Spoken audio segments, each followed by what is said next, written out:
lined up, and I mean, they have tons of them lined up. Of course, I don't know how many there are, but there's hundreds of them. They have them lined up and lined up, and they have their kids watching those movies all day long. I'm going to tell you, I'm going to prove to you right now that those movies are wicked. You say, what? Disney movies? Come on, you're crazy. They're rated G. Well, let's see. First of all, did you know this?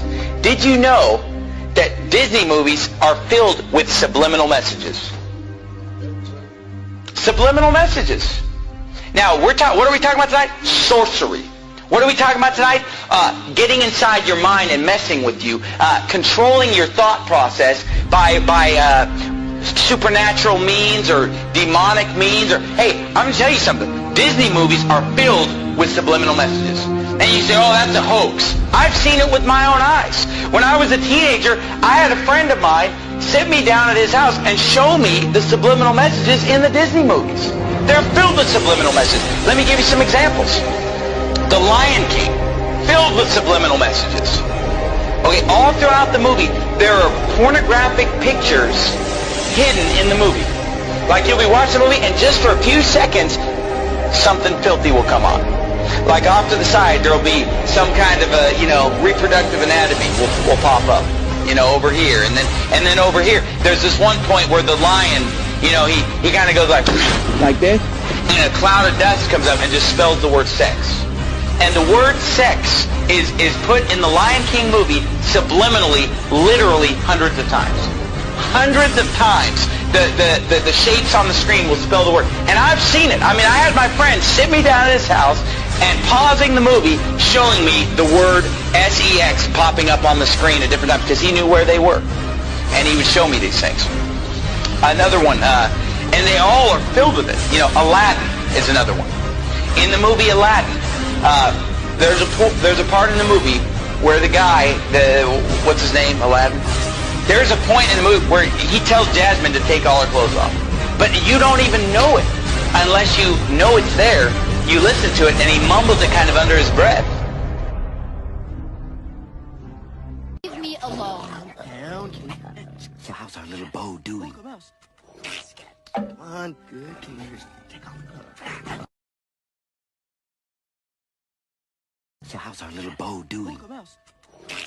Come on, good. Can you just take off the glove? Come on, good. Can you just take off the glove? Come on, good. Can you just take off the glove? And I mean, once you know it's there, you hear it just as clear as day. But you didn't know that it was there, you wouldn't hear it. And The Little Mermaid has a filthy picture drawn in the cover on the front of The Little Mermaid. And nobody would realize it until somebody shows you and says, look at this.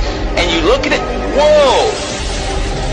And all throughout the movie there are scenes, I'm not even going to describe some of the scenes in The Little Mermaid, where subliminal messages are coming on the screen. The other movie, Beauty and the Beast.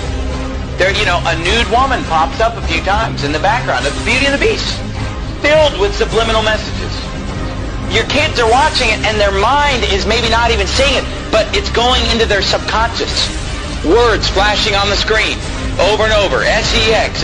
sex, nudity, filth, all the smut is just coming on the screen.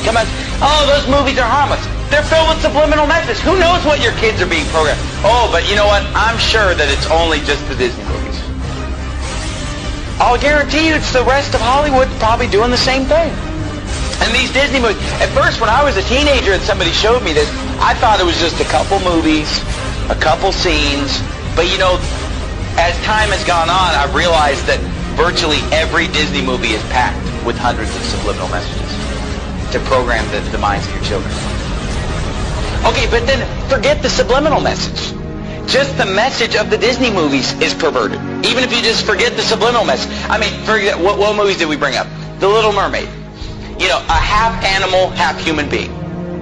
And that's perverted in and of itself. All throughout the Bible, every false god is a half animal, half human being. They're constantly merging of animals and human beings.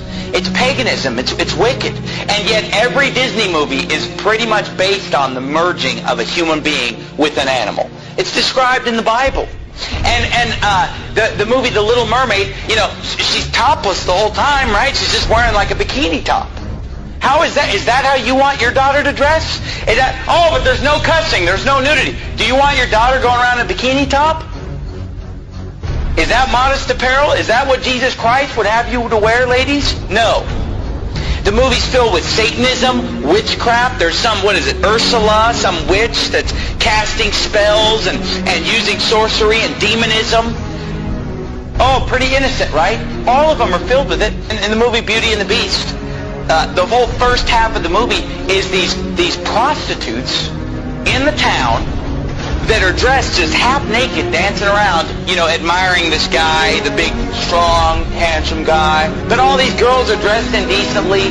They're obscene in their gestures, subliminal messages, and then the whole movie is basically just exalting a certain physical standard of appearance. Beauty and the Beast is a movie about a woman who falls in love with an animal. And in the movie, they keep acting like, well, he's just ugly. He's not ugly, he's an animal. But there's a difference between being ugly and being a beast, being an animal. And if you've seen the cartoon, it's an animal. It's like a dog. It's like a big dog man or something. I mean, it's clearly an animal, and yet she falls in love with him while he's an animal. You know, only when she kisses an animal does he become a human being. Oh, wow. And you say, well, what's wrong with that? Read the Bible sometime. Hey guys, it's Jared. I pray this video shed light on the satanic, Luciferian, Illuminati indoctrination of our children through subliminal messages in Disney movies. I understand that you may not believe this, but when you look into who is making these movies and you see the fruits of their labor, it all makes sense. Walt Disney was a Freemason obsessed with the occult and used his movies and his theme parks as a tool to indoctrinate the public into his beliefs. Club 33 in the Disneyland parks is symbolic of the 33rd degree of Masonry. This symbolism is also put into the Disney movies.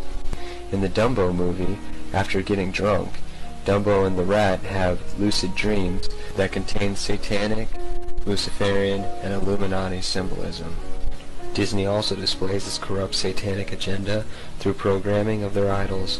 They introduce innocent stars that slip under parents' radar and build up a fan base. As the idols get older, they corrupt them and send them on a crash course in a dragnet plot to drag some of their fans down with them. Examples of this are Miley Cyrus, Britney Spears, and Christina Aguilera. I know the 666 in the Disney name is hard for some people to accept, but it is not Walt Disney's signature, as many believe. It is a made logo, and even as a kid I remember thinking the logo looked odd. It didn't look like any D I had ever seen. The Y doesn't even look like a Y, and the squiggly above the I are all part of the hidden mark of the beast symbolism. Think about it. This mark is on everything Disney, and as if to affirm its importance and the mark of the beast promotion, on many Disney stores, Mickey's head is made with the same 666. If you still think it's a stretch, then you are probably comfortable with the hand-scanning technology they are implementing for VIPs to enter their park and access their rooms. It is a forerunner for the RFID, Mark of the Beast technology. They are getting the people ready. All these plots are satanic in nature.